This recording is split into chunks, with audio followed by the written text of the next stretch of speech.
இன்றைய வாக்குத்தத்தம் சங்கீத புஸ்தகம் 9ஆம் அதிகாரம் 9வது வசனம். சிறுமைப்பட்டவனுக்கு கர்த்தர் அடைக்கலமானவர், நெருக்கப்படுகிற காலங்களில் அவரே தஞ்சமானவர். ஆமாம் அருமையானவர்களே, நம்ம சிறுமைப்பட்டிருக்கோம்னு நினைக்கிறீங்களா? எனக்கு யாருமே உதவி இல்லையே, யாருமே இல்லையேன்னு சொல்லி கலங்குறீங்களா? கர்த்தர் உங்களுக்கு அடைக்கலமான இருக்கிறாரா? அவர் சிறுமைப்பட்ட நாட்களில் நமக்கு அவர் அடைக்கலமாக இருக்கிறாரு. நெருக்கப்படும்போது அவர் தான் நமக்கு தஞ்சம். இந்த உலகத்தில் எத்தனை தஞ்சமானவங்க யார் இருக்கா சொல்லலாம். அவர் வேலைக்கு நான் உங்களுக்கு பாதுகாத்துக்கிறேன், உங்களுக்கு எல்லா உதவி செய்கிறேன், உங்கள் தேவை என்ன, நாங்கள் எல்லாமே உங்களுக்கு செய்கிறோன்னு எத்தனை பேர் சொல்லலாம். ஆனால் கரெக்டாக யாருமே செய்ய மாட்டாங்க. ஆனால் சிறுமைப்பட்ட நேரத்தில் கர்த்தர் தான் நமக்கு அடைக்கலமாக இருக்கிறாரு. நம்ம நெருக்கப்படும்போது அவர் தான் நமக்கு தஞ்சமானவர். நம்ம நெருக்கப்படுற காலங்களில் யாருமே உதவி செய்ய முடியாது அருமையானவர்களே. சொல்லுவாங்க, நான் செய்கிறேன், நீ செய்கிறேன், அதை செய்கிறேன், இதை செய்கிறேன்னு சொல்லுவாங்க. ஆனால் யாருமே செய்ய முடியாது. கர்த்தர் ஒருத்தர் மட்டும்தான் நமக்கு நெருக்கப்படுற காலங்களில் தஞ்சமாக இருந்து நமக்கு என்ன செய்யணும், என்னெல்லாம் செய்யணும்னு சொல்லி அவர் நமக்கு செய்வார். கட்டாயம் செய்வார். அவர் ஒரு நாளுமே கைவிட மாட்டார். அவரால் முடியாத காரியம் ஒன்றுமே இல்லை.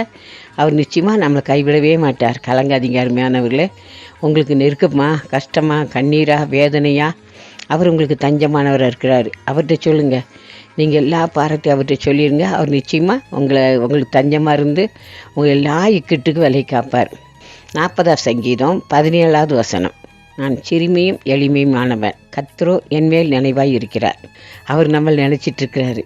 கண்கணும் போதெல்லாம் உங்களை ஆட்டி தேய்ச்சி ஆறுதல் படுத்துவார். அவர் தான் சொல்கிறாரு, அவர் விசாரிக்கிற ஆனப்படினால் உங்கள் கவலை அவர் மேல் வைத்து விடு, உங்களை ஆதரிப்பார். அவர் தான் உங்களை ஆதரிக்கிறவர்.